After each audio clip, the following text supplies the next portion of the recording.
মধ্যপ্রাচ্য অঞ্চলের একে অপরের প্রধান দুই শত্রু রাষ্ট্র ইরান ও ইসরায়েল। ইসরায়েল তার নিরাপত্তার জন্য প্রধান হুমকি হিসেবে মনে করে ইরানকে, আর ইরান ইসরায়েলের অস্তিত্বেই বিশ্বাস করে না। এ নিয়ে দুই দেশের বাদানুবাদ বহু পুরনো। ইরানের অভিযোগ তাদের একাধিক পরমাণু কর্মকর্তা এবং সামরিক অফিসার হত্যায় সরাসরি জড়িত ইসরায়েলি গোয়েন্দা সংস্থা মোসাদ। শুধু তাই না, ইসরায়েলের আশেপাশে বিভিন্ন দেশে বেশ কয়েকটি সশস্ত্র গোষ্ঠী আছে যারা মাঝে মাঝেই ইসরায়েলে হামলা চালায় এবং এসব গোষ্ঠীকে সহায়তা দেয় ইরান। আর সেসব সংস্থার প্রধানদেরকেও হামলা করে হত্যা করেছে ইসরায়েল। আর এদিকে গত এপ্রিলের শেষ দিকে ইরান একবার প্রায় ৩০০টিরও বেশি ক্ষেপণাস্ত্র ছুড়েছিল ইসরায়েলের দিকে, আবার গত রাতেও প্রায় ১৮০টিরও বেশি মিসাইল ছুড়েছে ইরান।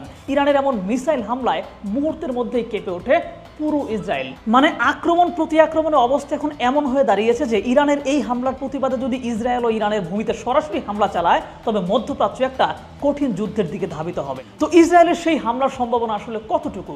কেন ইসরায়েল এবং ইরানের মধ্যে এত শত্রুতা এবং মধ্যপ্রাচ্যের এই সংকটের সাথে আমেরিকান রাজনীতি এবং বৈশ্বিক বাণিজ্যের রাজনীতি কতটা জড়িত? চলুন এই বিষয়গুলো নিয়ে বিস্তারিত আলোচনা করি। দেখেন, ১৯৪৮ সালে ইসরায়েল রাষ্ট্র প্রতিষ্ঠিত হলে আরবের অন্যান্য দেশ এর বিরোধিতা করে, কারণ ফিলিস্তিনের ভূমির উপর কৃত্রিমভাবে এই রাষ্ট্র সৃষ্টি করা হয় জাস্ট বৈশ্বিক শক্তির সহযোগিতায়। কিন্তু সে সময় আরবের অন্যান্য দেশ এর বিরোধিতা করে একাধিকবার ইসরায়েলের সাথে যুদ্ধেও জড়ায়। কিন্তু ইরান ইসরায়েলকে শুরু থেকে সমর্থন দিয়ে এসেছে। সে সময় থেকে ইরানের সাথে ইসরায়েলের বাণিজ্যের সম্পর্ক খুব ভালো ছিল। কিন্তু ঘটনা পাল্টে যায় ১৯৭৯ সালের পর থেকে। সে সময় ইরানে ইসলামী বিপ্লব সংগঠিত হয় এবং আগের মার্কিন মদতপুষ্ট সরকারের পতন ঘটে। এরপর থেকে ইরানের নতুন সরকারের পররাষ্ট্রনীতিতে পশ্চিমা বিরোধী ভাব পরিলক্ষিত হয় এবং ধীরে ধীরে পশ্চিমাদের প্রধান শত্রুতে পরিণত হয় ইরান। যেহেতু মধ্যপ্রাচ্য অঞ্চলটা তেলের জন্য এবং ভূরাজনীতির জন্য পশ্চিমাদের কাছে গুরুত্বপূর্ণ, তাই তারা এই অঞ্চলের নিয়ন্ত্রণের পথে ইরানকেই প্রধান বাধা মনে করে। আর সে সময় থেকেই ইসরায়েলের সাথেও ইরানের সম্পর্ক শত্রুতার পর্যায়ে চলে যায়। সেই শত্রুতা চলতেই থাকে। বিশেষ করে ইসরায়েল ফিলিস্তিনিদের উপর যখনই আক্রমণ চালায় ইরান তার প্রতিবাদ করে এবং ইরানকে নিরাপত্তার জন্য হুমকি মনে করে ইসরায়েল এবং যুক্তরাষ্ট্র সবসময় ইরানকে নজরদারিতে রাখে। গত কয়েক বছর আমরা দেখতে পাই ইরানের শীর্ষ পর্যায়ের পরমাণু কর্মকর্তা, সামরিক উচ্চপদের লোকজন বিভিন্ন গুপ্ত হত্যার শিকার হয়েছে, যেগুলোতে যুক্তরাষ্ট্র এবং ইসরায়েলের হাত আছে। কাসেম সুলেমানিকে হত্যার পর তো ট্রাম্প নিজেই তার স্বীকার করেছিলেন। এভাবে নানান আক্রমণের শিকার হতেই থাকে ইরান। কিন্তু ইরান সরাসরি ইসরায়েলে হামলা না চালিয়ে বিভিন্ন গোষ্ঠীর মাধ্যমে প্রক্সি যুদ্ধ শুরু করে। এই গোষ্ঠীগুলো সশস্ত্র এবং ইসরায়েলের আশেপাশের দেশগুলোতে অবস্থান করে। আর ইরানের সহায়তায় থাকা এইসব গোষ্ঠীগুলো ইসরায়েলের আক্রমণের শিকার হয়। ফিলিস্তিনের গাজায় সশস্ত্র স্বাধীনতাকামী সংগঠন হামাস, এই সংগঠনকে ব্যাপক সহায়তা করে ইরান। ইরানের সহায়তা নিয়ে এই হামাস গত বছরের শেষ দিকে ইসরায়েলে ব্যাপক হামলা চালায়। এরপর ইসরায়েল এই হামাসকে শেষ করার কথা বলে পুরো গাজাকে তছনছ করে ফেলে, ব্যাপক মানবিক সংকট তৈরি করে গণহত্যা শুরু করে। আর কিছুদিন আগে ইসরায়েল হামলা চালিয়ে এই হামাসের প্রধান ইসমাইল হানিয়াকে হত্যা করেছে, যেটা ইরানকে বেশ কষ্ট দিয়েছে। আবার গত এপ্রিল মাসে সিরিয়ার ইরানি দূতাবাসে হামলা চালিয়েছিল ইসরায়েল, যেখানে ইরানের একাধিক সামরিক কর্মকর্তা নিহত হয়েছিল। আর সর্বশেষ লেবাননের সশস্ত্র সংগঠন হিজবুল্লাহকে টার্গেট করে রাজধানী বৈরুতে ব্যাপক হামলা চালায় ইসরায়েল, যেখানে হিজবুল্লাহর প্রধান হাসান নাসরুল্লাহ সহ আরও বেশ কিছু যোদ্ধা নিহত হয়েছে। বৈরুতের একাধিক স্থাপনা মারাত্মকভাবে ক্ষতির মুখে পড়েছে। স্বাভাবিকভাবেই এই হামলাও ইরানকে ভাবিয়েছে এবং ইরানের প্রতিক্রিয়াও জানিয়েছে। কিন্তু সমস্যা হচ্ছে, যে প্রতিক্রিয়া ইরান বিভিন্ন সময় জানাচ্ছে তা যথেষ্ট কিনা সেটা নিয়ে কিন্তু সন্দেহ রয়েছে। গত এপ্রিলে সিরিয়ার ইরান দূতাবাসে হামলার পর ইসরায়েলকে লক্ষ্য করে মিসাইল ছুড়েছিল ইরান। আমাদের মিডিয়াগুলোতে এই মিসাইল ছোড়াকে এমনভাবে হাইলাইট করা হলো, মনে হলো যে ইসরায়েল রাষ্ট্রের অস্তিত্বই শেষ হয়ে গেল। কিন্তু বাস্তবিকভাবে দেখা গেল ইসরায়েলের কোনো ক্ষতিই হলো না তেমন। বেশিরভাগ মিসাইলে তারা ভূপাতিত করে ফেলেছে এবং ইরানের এই হামলার খবর তারা আগে থেকে জেনে গিয়েছিল, যে কারণে শুধু হামলাটাই হয়েছে। বিভিন্ন হামলার মাধ্যমে ইরানের যেমন ক্ষতি ইসরায়েল করেছিল, ইরান তেমন কিছুই করতে পারেনি। এরপর গতকালের হামলা, এবারের হামলাতেও একই ঘটনা। হামলার ৪ ঘন্টা আগেই তা যুক্তরাষ্ট্র জেনে গিয়েছিল এবং সম্ভাব্য সকল প্রস্তুতি নিয়ে ফেলেছিল ইসরায়েল। ফলে এবারের হামলাতেও তেমন কোনো ক্ষতি করা গেল না ইসরায়েলের। মানে ইরান হামলা চালিয়ে এই বার্তা দিল যে আমরাও হামলা করতে পারি।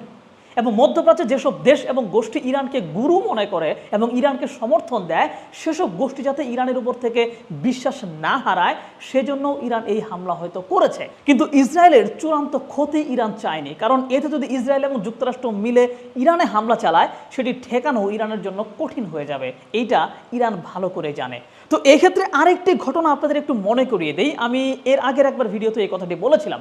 2020 সালে যখন কাসেম সুলেমানিকে হত্যা করা হয়, তখন যুক্তরাষ্ট্রের যুক্তরাষ্ট্রের কোনো একটা ঘাঁটি বা স্থাপনার উপর হামলা করার জন্য ব্যাপক চাপের মধ্যে পড়ে যায় ইরান সরকার। কিন্তু ইরান জানতো যদি ওই রকম কোনো হামলা ইরান করে তবে যুক্তরাষ্ট্রের সাথে ব্যাপক ঝামেলা বেঁধে যাবে, সেইটা সামাল দেওয়া অনেকটাই কঠিন হয়ে যাবে। কিন্তু হামলা করার চাপও কিন্তু আবার আছে, সেটাও সামাল দিতে হবে। তখন কি করেছিল ইরান? যুক্তরাষ্ট্রের একটা সামরিক ঘাঁটিতে হামলা করেছিল, যেটা ইরানের ইমেজ উদ্ধার করেছে। কিন্তু এই ঘটনার অনেক দিন পর ডোনাল্ড ট্রাম্প এক সাক্ষাৎকারে বলেন, সে সময় হামলা করার আগেই ইরান থেকে তাকে কল করা হয় এবং তাকে বলা হয় মধ্যপ্রাচ্যে ইরানের ইমেজ ধরে রাখতে হামলা করাটা জরুরি, এবং ট্রাম্প প্রশাসনের অনুমতি নিয়েই ছোট্ট একটা হামলা করে ইরান, যেই হামলাটাকে বেশ বড় করে প্রচার করা হয়। তার মানে কি বুঝলেন? গভীরে নানান কিছুই চলে। এমনও হতে পারে যে পুরো পৃথিবীটাই আসলে স্ক্রিপ্টেড, আমরা শুধু এক একটা ঘটনা দেখি আর অবাক হই। যাই হোক, এই ঘটনার সত্যতা বোঝার জন্য জাস্ট একটা বিষয় একটু ভাবুন। যুক্তরাষ্ট্র ও ইসরায়েল যখন ইরানের ভেতরে কিংবা ইরানের সহযোগী সংস্থা এবং দেশে হামলা করে, তখন গুরুত্বপূর্ণ মানুষ বা স্থাপনা শেষ করে ছাড়ে। কিন্তু ইরানের হামলায় এমন কিছু হয় না কেন? তার মানে ইরানকে শুধু লোক দেখানো হামলা করে? যাই হোক, এই সন্দেহের জায়গা থেকে আরেকটা বিষয় মাথায় আসে, আর তা হলো মার্কিন নির্বাচন সামনে এলেই মধ্যপ্রাচ্য পরিস্থিতি গরম করা হয়। 2020-এর হামলাও ছিল নির্বাচনের আগে, এবারও নির্বাচনের ঠিক আগ মুহূর্তে। মার্কিন জনগণ ইসরায়েলের অস্তিত্বের পক্ষে, আবার ফিলিস্তিন ইস্যুতে ইসরায়েলের অবস্থান নিয়ে তারা সমালোচনাও করে। সেই সাথে যুক্তরাষ্ট্র কেন ইসরায়েলকে সামরিক সহায়তা দিচ্ছে এটার সমালোচনাও করে তারা। তাই ইরানের হামলার মাধ্যমে এইটা প্রমাণিত হয় যে যুক্তরাষ্ট্র যে ইসরায়েলকে সহায়তা করছে এটা যৌক্তিক, নইলে ইসরায়েলের অস্তিত্ব হুমকিতে পড়বে, যেই অস্তিত্বের জন্য আবার মার্কিন মানুষজন হচ্ছে সমর্থন দেয়।